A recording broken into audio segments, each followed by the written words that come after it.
ایک خوشحال قوم، ایک ایسی قوم کہ جو بہت زیادہ خوشحال تھی۔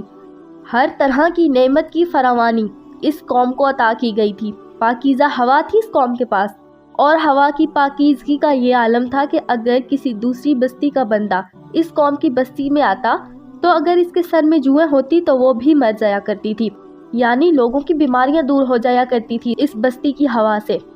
اس قوم کی بستی کی ہوا کی پاکیزگی کا یہ عالم تھا کہ یہاں نہ مکھیاں پائی جاتی تھی، نہ مچھر، نہ پسو، نہ کھٹمل، نہ ہی سانپ بچھو اور نہ ہی دوسرے کیڑے مکوڑے۔ ان کی بستی جنت نظیر بستی تھی۔ یہ کون سی قوم تھی اور اس قوم کے لوگوں نے کون سی نافرمانیاں کی تھی، یہ جاننے کے لیے ویڈیو کا اینڈ تک لازمی دیکھیے گا۔ قوم سبا، یہ واقعہ ہے قوم سبا کا۔ قوم سبا کے جس کے نام سے قرآن کریم فرقان حمید میں پوری سورہ مبارکہ موجود ہے۔ سبا عرب کا ایک قبیلہ ہے۔ یہ جنوبی عرب کی ایک بہت بڑی قوم کا نام تھا۔ قوم سبا کو سبا اس لیے کہتے ہیں کیونکہ اس علاقے کو سبا نام کے ایک شخص نے آباد کیا تھا۔ حضرت ابن عباس رضی اللہ تعالیٰ عنہ بیان فرماتے ہیں کہ رسول اکرم صلی اللہ علیہ وآلہ وسلم سے سوال کیا گیا کہ سبا مرد تھا یا عورت یا پھر کسی ملک کا نام؟ آپ صلی اللہ علیہ وآلہ وسلم نے فرمایا کہ سبا ایک مرد تھا جس کے 10 بیٹے تھے اور ان میں سے 6 یمن چلے گئے تھے اور باقی 4 شام چلے گئے تھے۔ سبا سام بن نوح کے بیٹے قحطان کی اولاد تھے۔ سبا کا اصل نام عبد الشمس تھا جو کہ ایک نیک انسان تھا۔ انہوں نے اپنے زمانے میں آخری نبی کریم صلی اللہ علیہ وآلہ وسلم کی بشارت بھی سنائی تھی۔ سبا جد امجد تھا جنوبی عرب کے تمام قبائل کا۔ اس نے یمن کے شہر معارب کو آباد کیا تھا۔ ابن کثیر کے مطابق سبا بعد میں یمن کے بادشاہوں کا لقب ہو گیا تھا اور ملکہ سبا یعنی ملکہ بلقیس کا تعلق بھی اسی سلطنت سے تھا۔ جب حضرت داؤد علیہ السلام اور حضرت سلیمان علیہ السلام کی حکومت وجود میں آئی، اس وقت یہ قوم سبا ایک مالدار قوم کی طور پر مشہور ہو چکی تھی۔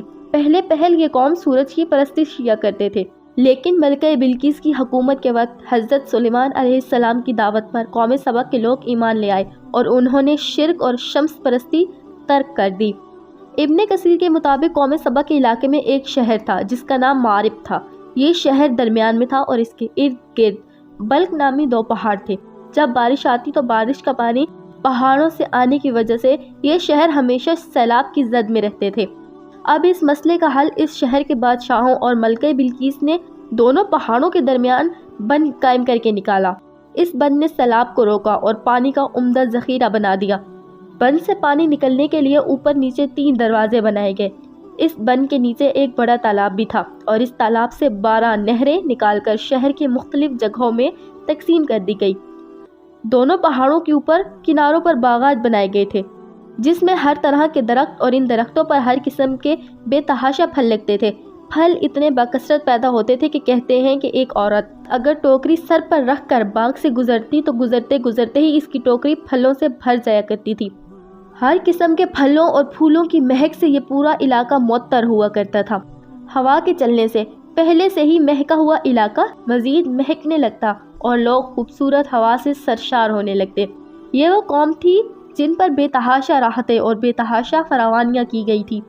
کہتے ہیں کہ حضرت سلیمان علیہ السلام کا ملکہ بلقیس سے رشتہ ہو جانے کے بعد بھی قوم سبا لمبے عرصے تک توحید پر ہی گامزن رہی، مگر بعد میں یہ لوگ سرکش ہو گئے، کافر ہو گئے اور بت پرست بن گئے۔ اللہ تعالیٰ نے اس قوم کی طرف 13 انبیاء اکرام علیہ السلام کو مبعوث فرمایا۔ وہ انبیاء اکرام علیہ السلام ان کو سمجھاتے رہے لیکن یہ قوم اپنی حرکتوں سے باز نہ آئی۔ یہ قوم سرکشی میں اس حد تک بڑھ گئی کہ انبیاء اکرام علیہ السلام کو جھٹلاتی رہی۔ ان کو عذاب سے ڈرایا جاتا لیکن یہ قوم باز نہ آئی۔ اس قوم کا ایک سردار تھا جس کا نام تہمہ تھا۔ مفسرین لکھتے ہیں کہ وہ اتنا متکبر اور سرکش آدمی تھا کہ جب اس کے بیٹے کا انتقال ہوا تو اس نے آسمان کی طرف تھوکا اور اپنے کفر کا اعلان کر دیا اور اللہ تعالیٰ سے بغاوت کا اعلان کر دیا۔ یہ اعلانیہ لوگوں کو کفر کی دعوت بھی دیتا تھا کہ رب کو نہ مانو استغفر اللہ، اور جو کفر نہ کرتا ان کو قتل کر دیتا۔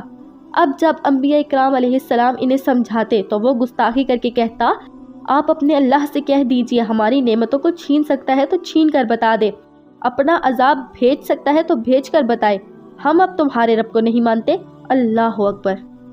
نہ صرف اس قوم میں شرک اور بت پرستی تھی بلکہ یہ عیش پرست اور ناشکرے بھی بن گئے تھے اور مال و دولت کے نشے میں مست تھے۔ یہ لوگ اسراف میں بھی بہت بڑھ گئے تھے اور اسراف میں بھی بہت آگے تھے۔ ان کے حالات ایسے تھے کہ یہ لوگ خالص گندم کی بنی ہوئی روٹیوں سے بچوں کی گندگی صاف کیا کرتے تھے۔ ان گندگی لگی روٹیوں کو اکٹھا رکھنے سے وہاں پر ایک پہاڑ بن گیا تھا۔ ان کو انبیاء کرام علیہ السلام نے بہت سمجھایا، لیکن یہ اپنی نافرمانیوں سے باز نہ آئے۔ اب اللہ تعالیٰ نے اس قوم کو سزا دینے کا فیصلہ فرمایا۔ قوم سبا کی جرم کی سزا میں ان پر چوہوں کو مسلط کر دیا گیا۔ ان چوہوں نے اس ڈیم کا رخ کیا اور ان کے بنائے گئے مضبوط بند کو نیچے سے کھودنا سٹارٹ کر ڈالا اور اس مضبوط بند میں اچھے خاصے چھوٹے بڑے سوراخ کر ڈالے۔ لہٰذا اب کی بار جب پانی کا ریلا آیا تو اس پانی کو چوہے کے ذریعے بنائے گئے سوراخوں سے نکلنے کا موقع مل گیا، جس سے بند ٹوٹ گیا اور پانی پوری بستی میں پھیل گیا۔ قوم سبا کی تمام تر خوبصورتی اور تمام باغات، کھیت کھلیان پانی میں غرق ہو گئے۔ سب مال و اسباب، مویشی وغیرہ بھی پانی کے ریلے میں بہتے چلے گئے۔ تمام نافرمان لوگ پانی میں غرق ہو گئے۔ ایک ایسا شہر کہ جس کی کہیں مثال نہ ملتی تھی، اب وہ شہر وہاں کے مکینوں کی نافرمانیوں، عیش پرستی اور بت پرستی کی وجہ سے ختم ہو چکا تھا۔ مورخین کے مطابق قوم سبا کے کچھ لوگ بھاگ کر عرب کے وسط میں یثرب چلے گئے۔ یہ قبیلہ اوس و خزرج تھا جنہوں نے شہر مدینہ کو آباد کیا، اور اس کا جد امجد عمر بن عامر نامی شخص تھا۔ دیکھا گیا ہے کہ پانی نعمت ہے گارڈنز کے لیے۔ جہاں گرینری ہو وہاں اگر سیلاب آئے تو بعد میں مزید خوبصورت باغات وجود میں آتے ہیں گرین ایریاز میں، لیکن قوم سبا کے معاملے میں دیکھا گیا ہے کہ سیلاب کے بعد یہ گرین ایریاز دوبارہ گرین نہ ہوئے، کیونکہ یہ سیلاب عذاب کا تھا۔ یہ سیلاب نعمت کے طور پر نہیں بلکہ رب کے قہر کے طور پر بھیجا گیا تھا۔ تو سیلاب کے بعد وہ باغات دوبارہ ہریالے نہ ہوئے، اب وہاں جھاڑیاں وجود میں آئی، بیڑیاں اگی اور بدبودار درخت وہاں وجود میں آئے، اور وہاں اب اتنے کڑوے پھل لگتے تھے کہ انہیں کوئی کھا نہ سکتا تھا۔